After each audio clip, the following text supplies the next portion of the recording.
How's it going, guys? This is Dynasty 3890 here with another MLB 16 The Show Diamond Dynasty video. We are doing our next episode for our budget players. We've already done budget starting pitchers that are under 1,000 stubs each. We're now doing it with relievers. Now, in my opinion, I'll say it that I think relievers are more important than starting pitchers in this game. Because I've had games where like an inning or two and a player can just get some hard hit balls against my starter. It's like my number 4 or 5 starter, and I'll just be like, you know what, going to my relievers. Because relievers, you can have they can be a lot cheaper than starters, and they can get the job done. Obviously, you don't want to overwork them in every game because fatigue does carry over from game to game. But when you play people, I mean, it's a big thing when they see a different pitcher every like second inning, and they can't really get a feel for a pitcher. Now, with that said, let's take a look at 10 pitchers that are under 1,000 stubs. First, and I've done a couple of, I've talked about these cards in other videos too, so if it sounds repetitive, that's why, but these cards are great. First one is Darren O'Day, submariner, 99 break on his slider, doesn't throw hard, maybe upper 80s, has a sinker, which is great. So when I use Darren O'Day against right-handed hitters, I'll throw that slider down and away a lot, throw a sinker down and in on them. Great guy to get ground balls, great guy to get strikeouts. You can see his hit per 9 are low, his Ks per 9 are pretty good. He has solid control too, so you don't have to worry about walking people. His stamina's 24, but for a reliever, that's not too bad. But he's not just a righty specialist. Like, you can get left-handed hitters out because of that sinker if you pitch it down and away to left-handed hitters. Next, we're going to a Boston Red Sox card. Now, I've not used this in Diamond Dynasty. I've used this in Franchise. It's Carson Smith, but his delivery is funky, and I like it. Now, he has a slider, he has a sinker, and a changeup. Kind of similar to Darren O'Day. Doesn't drop down as much, doesn't have as much break, but he has a changeup, and he throws harder. So if you're looking for a guy who has like a funky delivery, throws 93, 94, has a good sinker, a solid slider, and a changeup to go with it, very good option. And he goes for, I think, 300 something stubs, 340, and I'll show you Darren O'Day's price. I forgot to show it to you guys. I'll show you that every card is under 1,000 stubs at the making of this video. Next, we're going to the Chicago White Sox. We're going with Nate Jones. First, look on the right. Or right in the middle, I should say. 99 velocity, 99 break. You don't need to say much else. Now, his hits per 9, his Ks per 9, his control aren't the best, but he doesn't even have a 4-seam fastball, so none of his pitches are straight, but he throws 99 velocity, so he's got like a 2-seam fastball and a sinker that are like upper 90s, or the sinker is like mid 90s, a devastating slider, and a changeup, which I haven't really used with him. I've only done like the 2-seamer slider combo and then throw a sinker if I really need a ground ball. But yeah, it's really good. He is, like I said, he's a little wild, not the best control, but if you can harness that control, if you get a guy who at the plate who's really antsy at the plate, you can really take advantage of that with that velocity and that break. And Nate Jones is really cheap, guys. 222 subs for a guy with 99 break, 99 velocity. I don't think you can find a much better deal. Next, we're going to the Detroit Tigers. We're going to Justin Wilson. Someone in my stream bench, I was using Sean Doolittle, and I was just like, it was like paying 3,500 stubs for Sean Doolittle, and he's like, try Justin Wilson of the Tigers. He's just as good, and he's just silver, and he's cheap. I tried him out. He's freaking amazing. His velocity is 87, but he throws 98. Has a cutter, which I love. Has a 2-seamer, which I love. I love the 3 types of fastballs. And then he has a curveball, which is a hammer. That curveball has that 92 break on it. Like, all that break is with that curveball. So he throws 99 with a cutter and a 2-seamer, and he has a really good breaking ball. Not the best control, but has good hits per 9. You can use him against lefties and righties. He's not just like a lefty only against lefties you can use him. But he's great. If you have not used him, I highly recommend giving him a try. Again, 235 subs, very cheap, affordable pitcher. We're going to the Seattle Mariners for our next pitcher. This is also a left-handed pitcher, so if you need some lefty relievers, we got Charlie Forbush. Now, you look at him, you're like, he's not that good.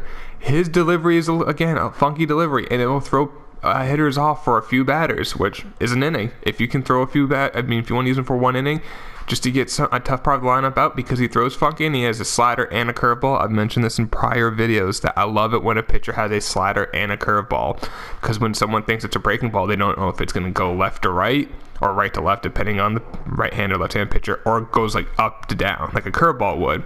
And it really can make it difficult for a hitter, especially if you can locate it well. And he has 2 different types of fastballs. He does throw like low mid 90s, has okay break, but I mean, you look at his card, he doesn't look that good, but try him out. And he's also relatively expensive for like that overall. He has 515 stubs. Part of the reason he's on the Mariners, part of the reason because he's really good. Give him a try, guys. I'm telling you, he may not look the best, but he is really good. Another guy I've tried in Battle Royale, I've tried him a little bit in this, is Jake Diekman. People have told me about him as well. Throws gas, great K per 9, really good break, not the 99 break of Nate Jones, but this guy's also a lefty, has a sinker, slider, two-seamer, and a changeup. So he's got 99 velocity, doesn't have a straight pitch, everything moves.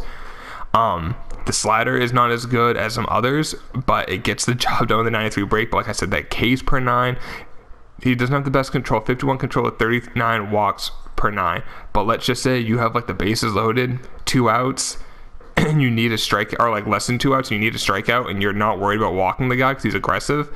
Bring in Jake Diekman because he will strike him out. With that K per 9, he's going to get those swing and miss animations, or like they'll have the smaller PCI, and the velocity will be gas. He's great. Like I said, though, if you got a guy who's patient at the plate, who will take pitches, maybe not the best option with his lack of control. Next, we're going to the Houston Astros, to my favorite reliever this year. Favorite reliever last year. He is a glitch. You probably have faced him, and you've probably been like, who is this guy? I need him on my team. It's Pat Neshek. If you don't know why he's great, I'll explain it.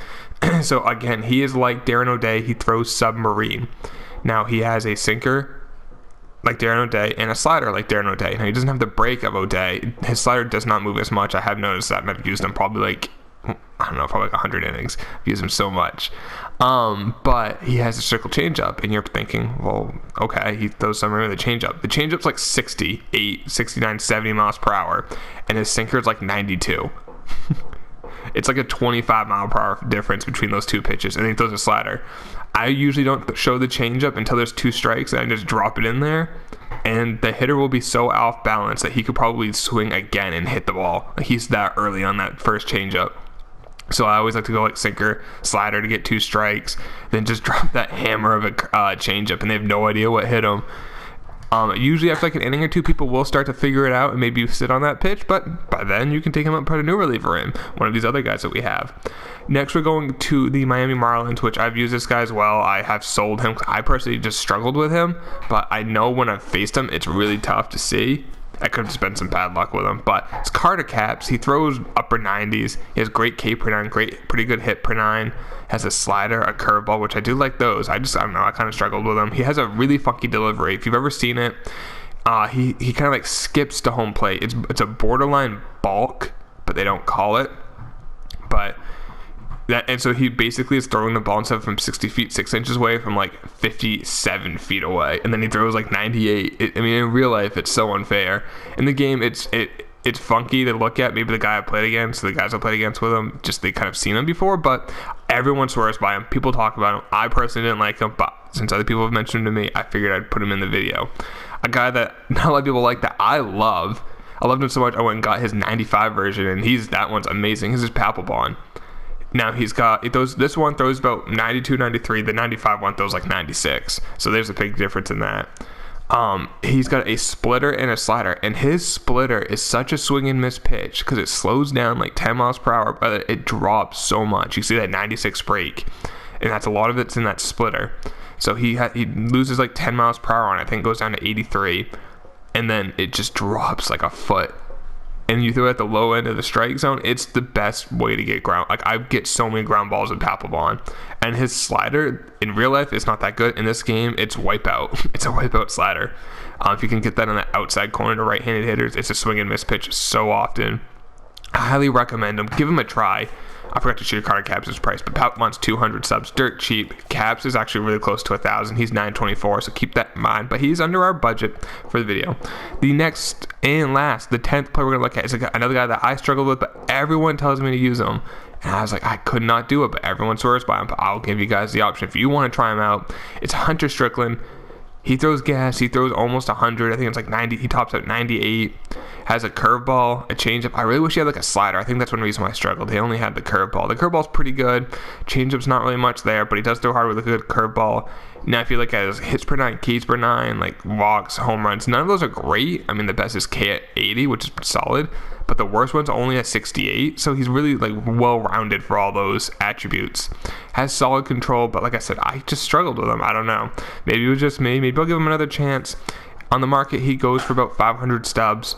But those are the 10 guys that I think are really good value relief pitchers that are under 1,000 stubs. If you have any other ones, put them in the comments down below, or let me know on Twitter. My Twitter's in the description below, as well as with my Twitch username. I hope you guys did enjoy the video. If you did, a like rating would be greatly appreciated. Subscribe if you do enjoy this and my other daily MLB videos. That's going to be it for the video, guys. Have a great day. I'll see you in the next one. Later.